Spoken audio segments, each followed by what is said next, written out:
South India shopping mall RC Puram BHEL లో ప్రముఖ సినీ తార శ్రీలీల గారిచే డిసెంబర్ 6న గొప్ప ప్రారంభం.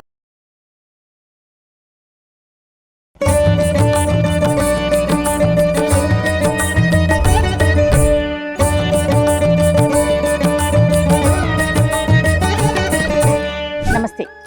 ఈరోజు రమ్మగారు నేను కలిసి ఎదిలాబాద్లో ఉన్నటువంటి గోదా సమేత రంగనాయక స్వామి ఆలయంలో ఉన్నాము.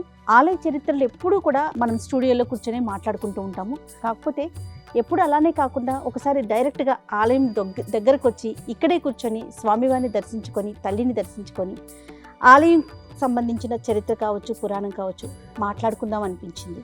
ఏమంటారు రమ్మగారు? తప్పకుండా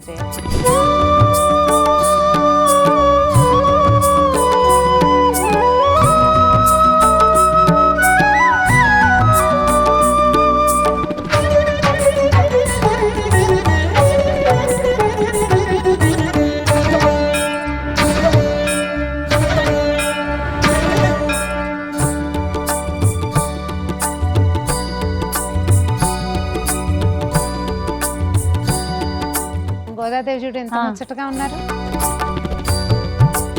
తిరుమలలో ఈ ధనుర్మాస కాలంలో స్వామివారు మలయప్ప స్వామివారు చిలుకను పట్టుకుని ఊరేగుతారు. ఓకే.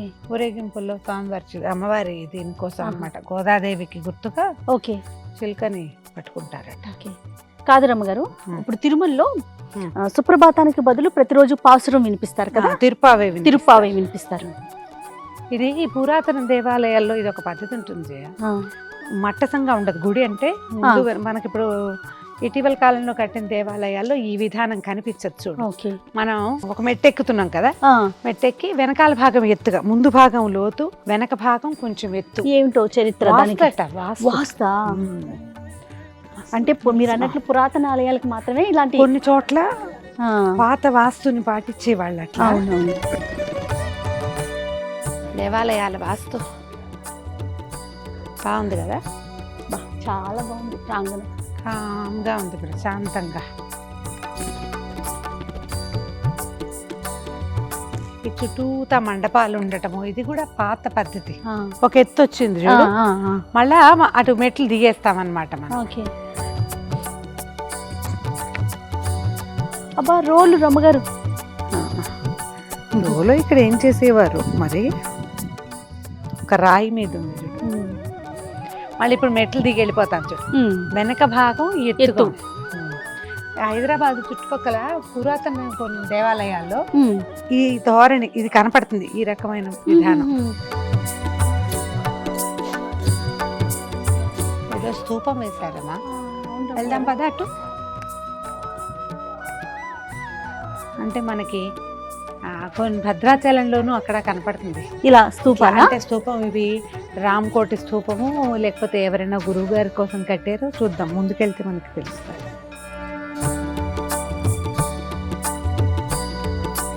మనకి ఆలయాల్లో ఇది కనపడుతుంది. పెద్ద జీయర్ స్వామివారు, ఇప్పుడు చిన్న జీఎం గారు ఉన్నారు కదా, చిన్న జీయర్ స్వామివారు వారి తాతగారు పూర్వులు, అంతకంటే ముందున్న గురువు గారు స్వాధ్యాయ జ్ఞాన యజ్ఞం అని యజ్ఞాలు చేసేవారు. అప్పుడు ఒక పద్ధతి నడిచేది. అలా చోట ఇట్లా స్తూపం వేసేవారు అనమాట. జనరల్ బజార్ లో ఉన్న లక్ష్మీనారాయణ స్వామి దేవస్థానంలో కూడా ఉందట. ఇక్కడ కూడా ఇది 79లో వేసిన స్తూపం.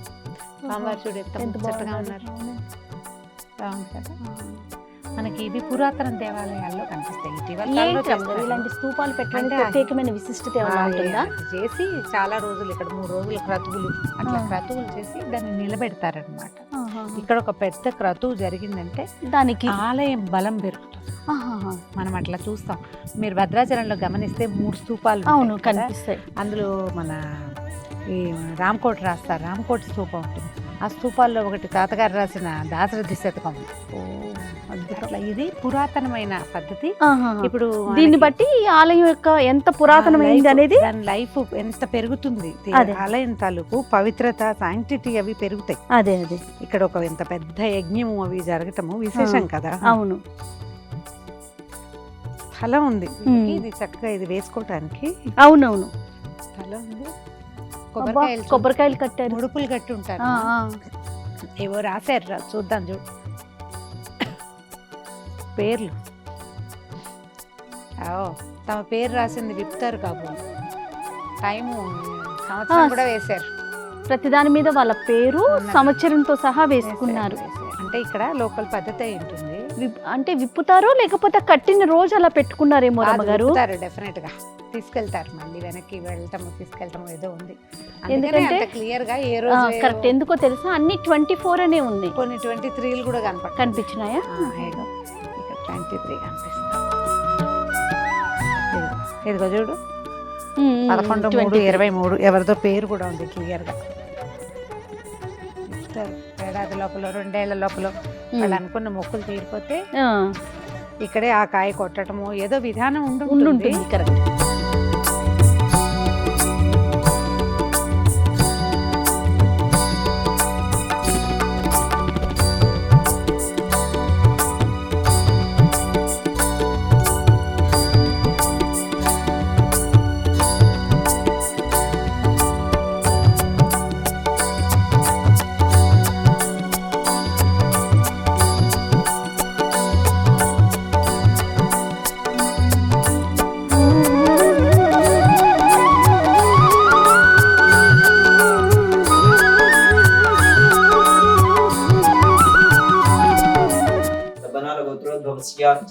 जयप्रकाश नामधेयस्य सह कुटुम्बस्य हर्षगोत्रोद्भवस्य नरसिंह भट्ट नामधेयस्य उदयश्री नामदेवत्याः सह कुटुम्बस्य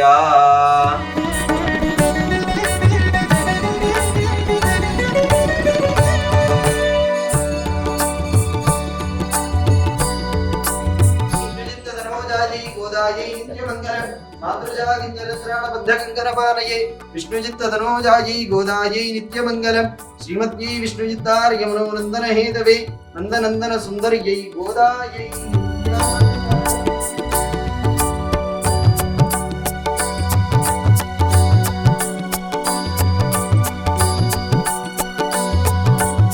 समानं भवति यदाय पुरुषस्येन्द्रिय आयुष्येवेन्द्रिये प्रतिष्ठति गोदादमेतमन्नार रंगनायक स्वामी परिपूर्ण कृपा कटाक्ष सिद्धिरस्तु।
ఖచ్చితంగా జరుగుతుంది, మీ కోరిక నెరవేరుతుంది.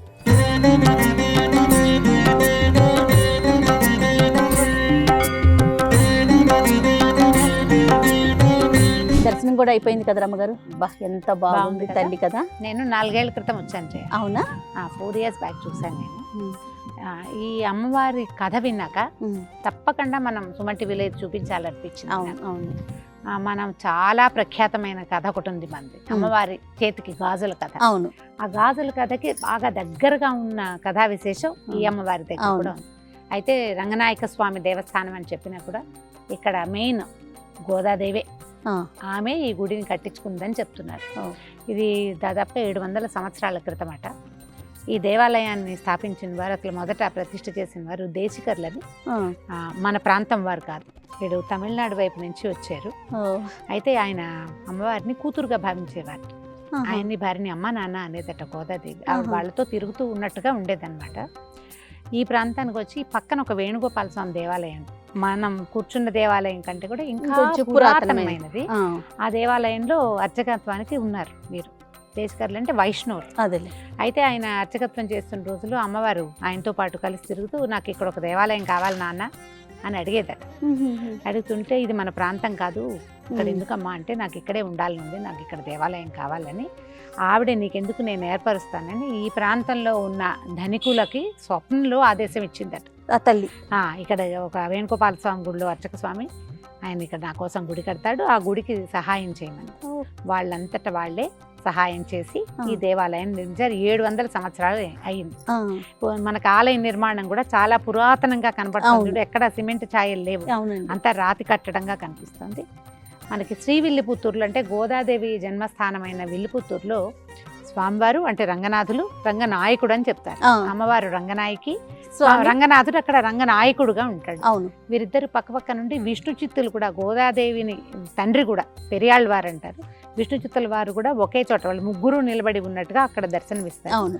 అదే దర్శనం మనకి ఇక్కడ లభిస్తుంది. విష్ణు చిత్తుల వారు మధ్యలో స్వామివారు, కుడివైపు గోదాదేవి నిలబడి ఉన్నట్టుగా ఉన్న ఏక శిల మీదే ముగ్గురు విడివిడిగా ప్రతిమా విశేషాలు మనకు కనిపిస్తాయి. చాలా వింతైన విషయం, ఒక కథ ఉంది ఇక్కడ. అయితే అమ్మవారట ఇక్కడ స్వప్నాల్లో కనపడ్డము అవి ఎక్కువట. విడిగా కూడా ఆమె రోజు సంచారానికి వెళ్తుందని, ఆమె దేవాలయం నుంచి బయటకు వచ్చినప్పుడు ఒక సుగంధం వ్యాపిస్తుందని ఇక్కడ అని చెప్తున్నారు. విశేషంగా ఇలా సంచారానికి వెళ్ళటం అంటే ఆమె స్వయంగా దేవాలయం కోరుకున్నది కాబట్టి అలా ఉండుండొచ్చు. అయితేనట ఇక్కడ జాతర జరిగిందట అప్పుడు 600-700 సంవత్సరాల క్రితం. జాతర జరిగితే ఒక గాజులు ఆయన దగ్గరికి వెళ్ళి, చిన్నపిల్ల ఒక పాప గాజులు వేయించుకుని ఈ దేవాలయంలో అర్చకులు ఉన్నారు కదా, నేను వాళ్ళ అమ్మాయిని డబ్బులు ఆయన దగ్గర తీసుకోమని చెప్పిందట. తీరా వీరికి అప్పటికి సంతానం లేదు, ఆడపిల్లలు లేరు, మగపిల్లలు ఉన్నారేమో. ఆ గాజుల అబ్బాయి వచ్చి చెప్పాడట, మీ వాళ్ళ అమ్మాయికి మీ అమ్మాయికి గాజులు వేసాను అనేసరికి నాకు ఆడపిల్లలు లేరు, మా అమ్మాయి కాదన్నట. చుట్టాలు వాళ్ళు చాలా మంది వచ్చారు, బంధువు వస్తారు కదా బంధువులు ఈ జాతరలకి, అందరి గాజులు చూపిస్తే ఏ పిల్ల కాదు, నేను వేసింది అమ్మాయి కాదన్నట. మరునాడు ఉదయం అమ్మవారి విగ్రహానికి లోపల స్వరూపానికి గాజులు కనపడ్డాయి. అద్భుతమైన విషయం కదా. అయితే ఆ గాజులు ఆయన సంతోషంతో అమ్మవారికి బంగారు గాజులు చేయించారట. ఆ 600-700 సంవత్సరాల నాటి గాజులు ఇప్పటికీ అమ్మవారి చేతికి ధరించే ఉన్నారు. మరి ఇక్కడ కనపడుతూ ఉంటుంది అమ్మ. అయితే ఆమె కోరుకున్నది కాబట్టి స్వామివారితో సహా వారిని చేయించారు.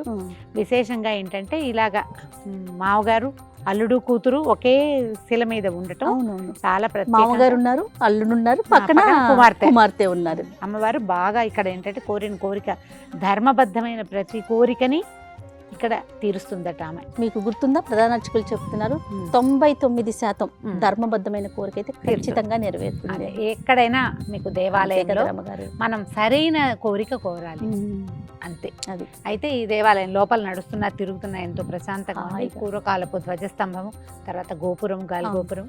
ఆలయం కూడా ఒక చతుర్మధ్యంగా చతురస్రాకారంలో ఉన్నట్టు, వెనక భాగం కొంచెం ఎత్తుగా పూర్వకాలపు వాస్తు ప్రకారం ఉన్నది. అత్యంత పురాతనమైన దేవస్థానాలు హైదరాబాద్ చుట్టూతా ఉన్నవి చూడాలన్న మన కోరికకి మొట్టమొదట రాయి ఇక్కడ ఆదిలాబాద్ రంగనాయక స్వామి దేవస్థానంలో ఈ రోజున ధనుర్మాసానికి ఒక 10 రోజులు ముందు దగ్గరలో ఉన్న ఒక 15 రోజులు అటు ఇటుగా.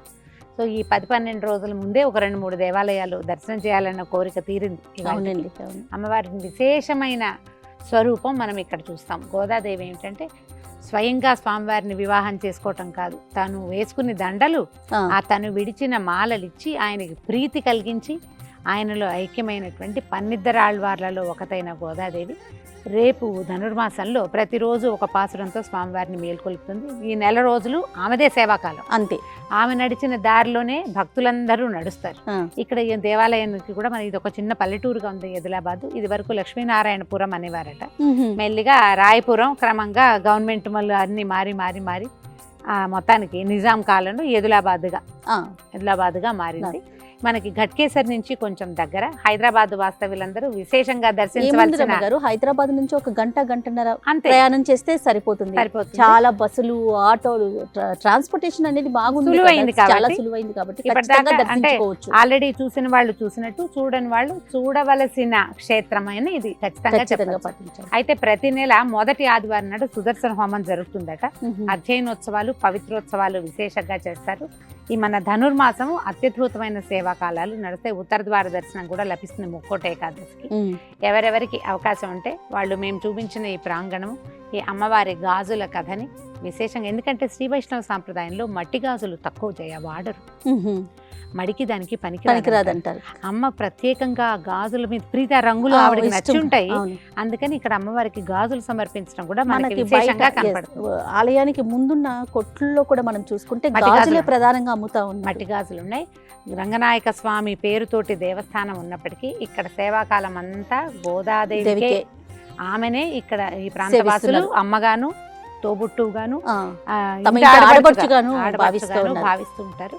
ఇక్కడ జరిగే పూజా విధానాలన్నీ కూడా వైష్ణవ సాంప్రదాయాన్ని అనుసరించే ఉంటాయి. ఒకే కుటుంబం వాళ్ళు ఈ 700 సంవత్సరాల నుంచి తరతరాలుగా వారి కుటుంబం అంతా కూడా అమ్మవారి సేవలోనే ఉన్నారు.